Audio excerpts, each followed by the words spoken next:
What up, y'all? I am very sorry, apologetic, whatever, about the lack of book reviews, despite the fact that I've been reading a bunch, and I'm almost halfway through my 2025 goal, which I guess I set it too low. Anyways, because yeah, 9 books already. So, in this video, I'm going to be reviewing Parable of the Sower, which, holy freaking crap. Octavia E. Davis? No, Butler, not Davis, not the actress, Butler. Try again. What up, y'all? Okay, trying again. Parable of the Sower by Octavia Butler. That was the first book I finished reading this year. That was freaking amazing. I can't even tell you. It was more than a little eerie, just how much it resembled present times, and it was set. It was set in present times, like I don't remember when it was published. I don't know when it was published, but it wasn't 2025, but it starts in the year 2025. Y'all, I can't even.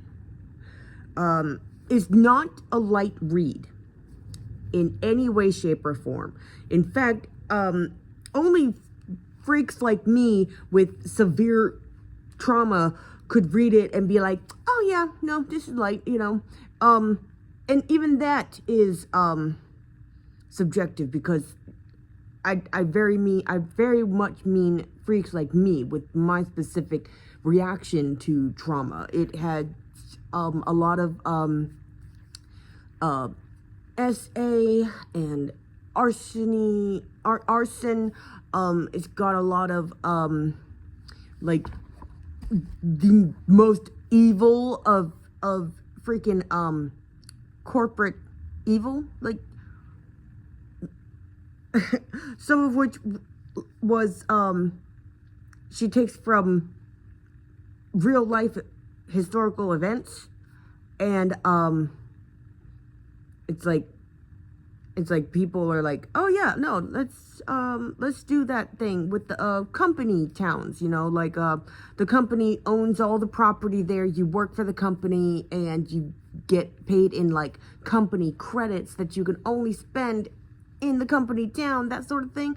That's a real thing that happened. That's not even, you can't even call that a spoiler, because that's a real thing that happened in this country in the mid 20th century, somewhere around there. It was terrible idea. Don't go there. Also, if you've seen the movie or read the book Ready Player One, it's a lot like that. Like, picture that. Like, holy crap, no, just no. And I don't even remember the name of the main character, but she's basically like, it's her diary. The book is her diary, basically. It's like she's telling the story. She's coming up with these ideas, this belief system of her own, and it's really freaking cool. I highly recommend this. Like 5 out of 5 stars. Highly recommend. 10 out of 10.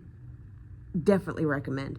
And it's the first book in what I didn't know that it was the first book in a series. Y'all, what? Excuse me?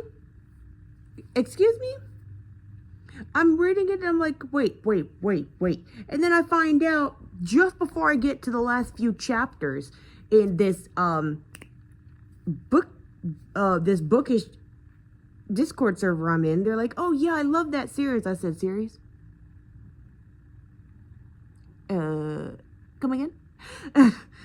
They're like, oh yeah, you didn't know? And I was like, no. You mean there's more to that? You mean they're not gonna... What? Okay, anyways, so I'm looking forward to reading the rest of the series. It's going to take 5 million evers because I have it on hold, and I've had it on hold, the next book on hold for like what feels like months. I completed this book on the 3rd of January. Y'all, what? Just wow. Just wow. What? Anyways, yeah. Give me a sec. I didn't think, give me a sec, and I will give you some more background info on the author in just a minute. I just need to look some stuff up because I didn't prepare to make this. I didn't prepare this video at all. I should have prepared a proper review, but I didn't. So I'll be back in a sec. Guys. Wow. Okay, so I did my research. I'm back. Wow. Just wow. Let me get set up. Okay, look, y'all. I did not realize. I mean, I knew I was in the presence of greatness while I was reading Parable of the Sower. I just did not. I couldn't fathom just how great that greatness was. Okay? Octavia Butler, born June 22nd, 1947, died February 24th, 2006. I can't math. But, yeah. She was raised by her mother and maternal grandmother. After she was born to her mother, Octavia Margaret Guy, and her father, Maurice James Butler.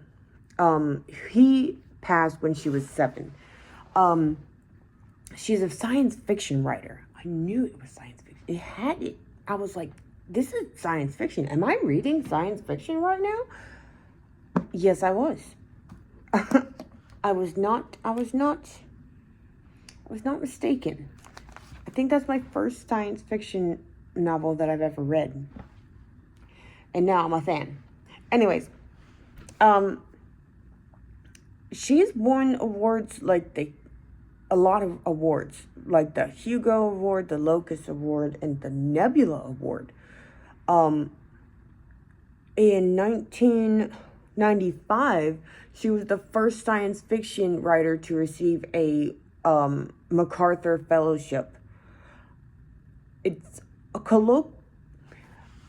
I'm reciting from the Wikipedia page, which I will be linking in the description, but it's colloquially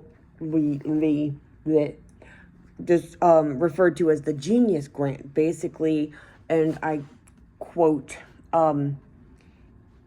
they grant it to extraordinary originality and dedication in their creative pursuits and marked capacity for self-direction. Basically, it's like a no strings attached grant given to people who already have several great accomplishments under their belt that meet this particular criteria. Because, oh my God, with the emphasis, I put the emphasis on originality. Because, wow, I've never read anything similar. I can't really compare it right now. I don't think I can think of a single book I can compare the Parable of the Sower to, because I haven't read any of her other works. She was born in Pasadena, California, and obviously she was, like I just said, she was raised by her mother and her grandmother. In the 60s, she began writing science fiction when she was, 13, I think it said. And by the late 70s, she was successful enough as a writer to be able to start writing full-time. Y'all, that's like my age. Actually, younger than me. But yeah, wow.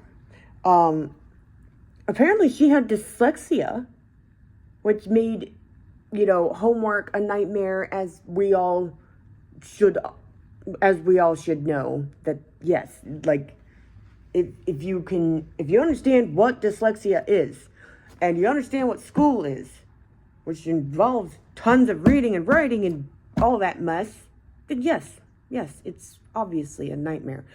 But she was bullied a lot, and she was very shy, like excruciatingly shy. Like, she was like, nah, you guys are jerks. Every one of you is a jerk. Right? And when she was about 12, she watched this movie, Devil Girl from Mars. And she's like, I can write a better story. So she did.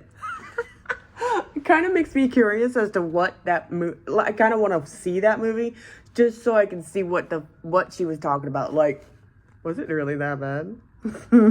I bet it was, because outside of Star Trek, I can't think of very many, or The Twilight Zone, or, you know, stuff like that. I can't think of very many, like, I can't think of any movies.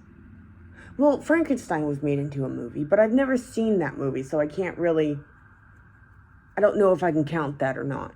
But standalone movies that were science fiction way back then, like, I don't know.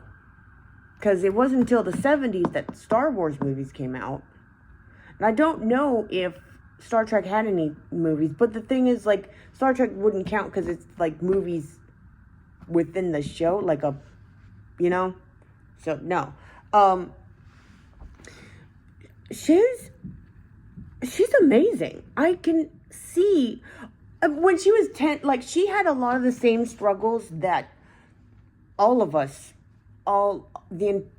pretty much all of the Black community faces. Like, the whole, like, the naysayers being like, Black people can't do this, okay? We don't do that. We can't.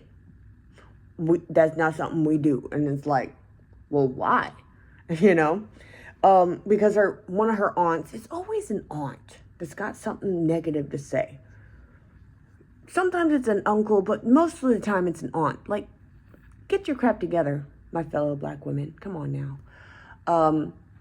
She was like, she said, Negroes don't become writers. Negroes don't write, or something like that. Like, we don't write science fiction. We don't do that. We don't, like, really?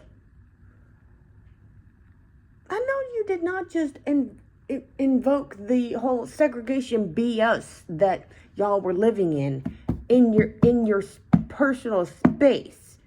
Okay? Home, Black spaces has no room for segregation. We are not, no. Just no. No, we can do whatever the F we want.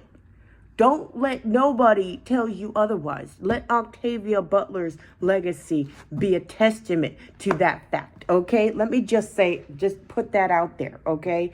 Holy crap, because in the fact that she watched a movie and thought to herself, I can write a better story, is eerie. It's serendipitous for me, because I always wanted to be a writer myself. And I saw several movies growing up that I'm like, I could write something way better than that. I didn't get around to doing it because, well, a lot of the things that happen to the characters in this book has happened to me. So, like, let's just understand that, like, look, okay, this stuff was bad that I went through, but, like, it's not that way anymore. And she is now one of my idols. I want a photo of her in, like, sitting on my desk, like, next amongst pictures of my kids. That's what I envision in my mind's eye. Like, this book. I did a review for The Water Dancer earlier this year, and this is up there. They're like in a category of their own. Like, their genius is just so wow. So yes, highly recommend. It's a 5-star book. I only recommend it to y'all with a very, very stern word of caution about the content is like, it's some heavy stuff. And because when I was reading it, I was like, oh yeah, you would love this book. And then my friends would be like, I read the synopsis. Are you okay? It's like, what? And they're like, this happens. Like, are you okay? And I was like, because the way I presented it to them was, oh, I just love it so much. I was just so happy. And they're like, how are you that happy reading such intense stories? I was like, I mean, don't get me wrong. It's a compelling synopsis. It does look like it's a good read, but are you okay? No, Lynxie is not ever okay.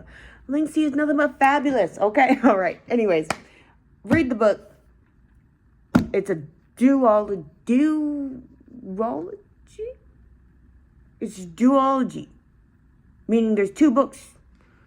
She had planned some, like, 4 other ones, but the research apparently for writing them got her so depressed and pessimistic and cynical that she was like, you know what? No, I ain't doing, no. And that's good. That's cool. She realized her limits. I'm not quite so wise. So hopefully I can take a page out of her book. Pun unintended, but appreciated. And that's the parable of the sower. These are my thoughts. This was amazing. 10 out of 10 would recommend. Love you guys.